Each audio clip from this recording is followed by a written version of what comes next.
Namaskar students, I am JVM's Dr. Rajakumar, Faculty of Agriculture and Veterinary Science. Today I will discuss farm management and production economics.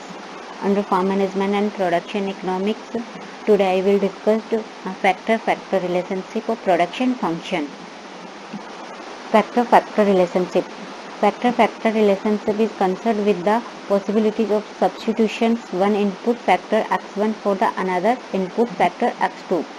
For producing a given level of output, it answers to the questions of finding out the optimum or least cost combinations of two more resources in producing the given amount of output. The two objective of the factor relationship. Factor relationship होती है ये है ना जो दो inputs होते हैं उनके बीच के अंदर क्या सब्स्टिट्यूशंस है, उनके बीच में क्या रिलेशनशिप है, उसको शो करता है फैक्टर रिलेशनशिप. फॉर एग्जांपल अपने पास दो इनपुट है, दो इनपुट के अंदर जैसे कि एक तो है अपने पास x1 और अनदर इनपुट है अपने पास x2. तो x1 और x2 दोनों के अंदर क्या सब्स्टिट्यूशन की पॉसिबिलिटीज है उसको शो करता है फैक्टर रिलेशनशिप. फैक्टर रिलेशनशिप के अंदर जैसे ये दोनों इनपुट है x1 और x2 से अपन प्रोड्यूस कर सकते हैं आउटपुट्स को अपन इसके अंदर प्रोड्यूस कर सकते हैं. जो फैक्टर रिलेशनशिप है ये शो करती है ऑप्टिमम और लिस्ट कॉस्ट कॉम्बिनेशंस को. ये शो करती है कि अपन जो है वो मैक्सिमम आउटपुट कैसे गेन करे और कैसे अपनी जो कॉस्ट है उसका कॉम्बिनेशन करे, वो शो करता है फैक्टर रिलेशनशिप. फैक्टर रिलेशनशिप के जो मेन ऑब्जेक्टिव होते हैं, जो मेन है वो दो ऑब्जेक्टिव्स है. फर्स्ट है इसका minimisation of cost at a given level of output. जो फैक्टर रिलेशनशिप है वो बेसिकली डिपेंड होता है मिनिमाइजेशन ऑफ कॉस्ट पे. सेकंड है optimisation of output to the fixed factors through the alternative resources combinations. जो फैक्टर रिलेशनशिप है इसका मेन है minimisation of cost and optimisation of output. Minimum cost लगाकर अपन मैक्सिमम या ऑप्टिमाइजेशन आउटपुट कैसे गेन कर सकते हैं, क्योंकि अपने पास जो फैक्टर्स है या जो रिसोर्सेज है वो कैसे हैं, फिक्स्ड है. फिक्स्ड रिसोर्सेज के अंदर अपन ऑप्टिमम या मैक्सिमाइज आउटपुट कैसे गेन कर सकते हैं, इसको शो करती है factor relationship. Now factor relationship. Under the factor relationship we discussed isoquant curve, also known as a iso product curve. So the isoquant means it is show the combination of two inputs give the same level of output.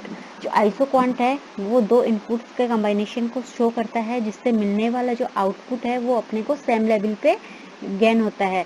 For example अपने कितना input लगाया और input लगाने के बाद में उनसे जो मिलने वाला आउटपुट है वो सेम लेवल पे अपने को गेन हो रहा है या नहीं हो रहा है, इसको शो करता है फैक्टर रिलेशनशिप के अंदर आइसोक्वांट, जो कि जिससे मिलने वाली ईच यूनिट या ईच आउटपुट है अपने को सेम लेवल पे अर्न होता है या मिलता है.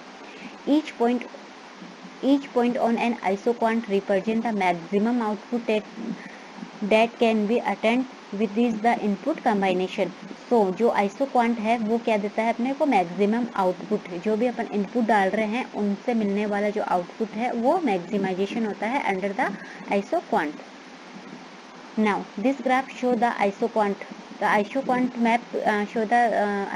map also slope downward. Isoquant जो मैप होता है इसका स्लोप जो होता है वो हमेशा डाउनवर्ड स्लोपिंग के अंदर होता है और नेगेटिव होता है, और इसका जो स्लोप होता है वो डाउनवर्ड और नेगेटिव होता है. और जो आइसोक्वांट जो कर्व होते हैं वो कभी भी एक दूसरे को इंटरसेक्ट नहीं करते हैं, एक दूसरे को टच नहीं करते हैं. तो अपना आइसोक्वांट के अंदर x1 तो इनपुट को शो कर रहा है और दूसरा कर रहा है आउटपुट को show. Now properties of isoquant की प्रॉपर्टीज कैसी होनी चाहिए. Now isoquant have a negative slope. Isoquant जो है उसका जो स्लोप होता है वो नेगेटिव होता है, न कि पॉजिटिव. आइसोक्वांट जो होता है ना वो रिप्रेजेंट करता है x1 और x2 मैप को. Isoquant to right the indicate the higher output level. जो आइसोक्वांट है वो इंडिकेट करता है हाईएस्ट आउटपुट लेवल को. Isoquant do not intersect to each other. जो आइसोक्वांट होता है वो एक दूसरे को कभी भी इंटरसेक्ट या एक दूसरे को कभी भी टच नहीं करता है. Isoquant are convex to origin showing the diminishing marginal rate of technical substitutions. Isoquant जो होता है ना, उसका स्लोप मैंने बताया कि डाउनवर्ड स्लोप के अंदर होता है, कॉन्वेक्स होता है। जैसे यहाँ पे एक वर्ड आया है कॉन्वेक्स। कॉन्वेक्स क्या होता है? Downward slope. मतलब ये है कि अगर आइसोक्वांट के अंदर जो इनपुट और आउटपुट जो है, जैसे कि x1 और x2 है, दो अपन ले रहे हैं, तो इंक्रीजिंग भी होगा, वो डिक्रीजिंग भी ट्रेंड शो करेगा। इसलिए जो इसका स्लोप होता है वो कॉन्वेक्स टू ओरिजिन होता है। Now type of factor relationship. Factor relationship are three type. First, fixed proportional combination of input. Second, constant rate of substitution. Last, varying rate of substitution. Now fixed proportion combinations. Fixed proportion combination represent such product that can be produced if input are added in fixed proportion at all level of production. So production के अंदर अगर अपन जो भी inputs combine कर रहे हैं, उनका जो प्रोपोर्शनल होता है वो होता है फिक्स अमाउंट के लिए। अमाउंट के अंदर अपन प्रोडक्शन के अंदर इनपुट यूज कर रहे हैं, तो उसको कहते हैं अपन fixed proportional combination. In this case there is no substitution, यानी कि जो फिक्स्ड प्रोपोर्शनल कंबाइनेशन होता है, इसके अंदर कोई भी किसी भी प्रकार का सब्स्टिट्यूट नहीं होता है between input. Thus there the strict complementary between the two inputs, such as the isoquant, implies that one combination of input will produce a particular level of input. The input which increase the output only when the combined in the fixed proportional are known as the complementary inputs. So जो fixed proportional कम्बाइनेशन है, इसके अंदर अपन substitution नहीं होता है, इसके अंदर complementary product होता है। कॉम्प्लीमेंट्री प्रोडक्ट होता है कि एक के बिना अपन दूसरा नहीं ले सकते हैं। For example tractor and driver. Tractor है, उसको ड्राइवर चलाएगा तभी आप उसको यूज कर सकते हो, बिना ड्राइवर के उसको आप यूज नहीं कर सकते हो, जो कि एग्जाम्पल है अपना कंबाइनेशन ऑफ कॉम्प्लीमेंट्री का। अब इसके अंदर यह है कि सब्स्टिट्यूट नहीं होता है, इसके अंदर कौन से इनपुट्स लेते हैं अपन? Complementary inputs, not a substitution inputs. Now constant rate of substitution. Constant rate of substitution such type of a factor relationship give the linear isoquant. जो कांस्टेंट रेट ऑफ सब्स्टिट्यूशन है वो लीनियर रिलेशनशिप को show करता है इन आइसोक्वांट्स के अंदर। The substitution occur at a constant rate. Example, the amount of one input replaced by the other input does not change, the added input increase. So अगर इसके अंदर अपन एक इनपुट को रिप्लेस कर रहे हैं, तो अनदर जो इनपुट है उनमें होने वाला चेंज या एडेड इनपुट क्या होगा? इंक्रीजेस। वो होता है अपना constant rate of substitution. Now varying rate of substitution. Varying rate of substitution can either be increase rate और डिक्रीजिंग रेट ऑफ सब्स्टिट्यूशन। जो वेरिंग रेट ऑफ सब्स्टिट्यूशन होता है ना, वो इंक्रीजिंग भी हो सकती है और डिक्रीजिंग भी हो सकती है। In this marginal rate of technical substitution x1 to x2 varies over the iso product curve. इसके अंदर वेरिंग रेट ऑफ सब्स्टिट्यूशन के अंदर जो मार्जिनल रेट टेक्निकल सब्स्टिट्यूशन होता है वो वेरिंग करता है x1 x2 to iso product curve के तरफ। It means that the amount of one input x1 required to the substitute for the one unit of another input x2. So अपने पास दो input है x1 और x2, तो x1 को अपन substitute कर सकते हैं किसके लिए? अनदर इनपुट x2 के लिए, जो कि शो करता है वेरिंग रेट ऑफ सब्स्टिट्यूशन को। इंक्रीजिंग और decreasing as the amount of x1 used increasing substitution at a decreasing rate. So इसके अंदर x1 जो अगर ऐड कर रहे हैं तो वो डिक्रीजिंग रेट को शो करेगा, x2 कर रहे हैं तो वो इंक्रीजिंग रेट को शो करेगा। तो कहते हैं अपन varying rate of substitution. Now marginal rate of technical substitution. The marginal rate of substitution rate at which the two factor of production can be exchanged at the particular level of output and consequently that of the level of input used.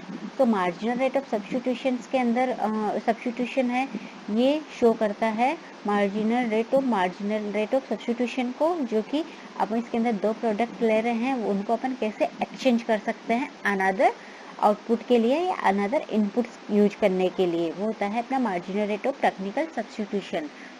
So marginal rate of technical substitution is defined as the negative of the slope of the isoquant. Marginal rate of technical substitution का जो slope होता है ना, वो isoquant के किसी भी point के ऊपर कैसा होता है? नेगेटिवली, न कि positively. Now isocline.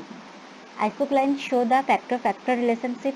Isocline, a line or curve connecting the least cost combinations of input for all output level known as the isocline. जो isocline line होती है ना वो कनेक्ट होती है least cost combinations of input से, जो कि शो करती है आइसोक्लाइन को. Isocline pass through the isoquant. Isocline जो होती है ना वो पास थ्रू होती है आइसोक्वांट कर्व से.